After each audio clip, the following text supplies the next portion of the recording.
Maadjong morning mga langga, karon adto ta sa Trix Computer sa may sawang diri sa Carmen, Bohol para akong i-claim ang akong gipaayo nga laptop kay naguba ang LCD kagahapon.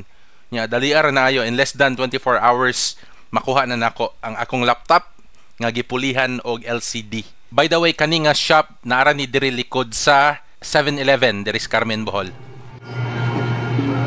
Okay na. Okay na to, back to normal. See you guys.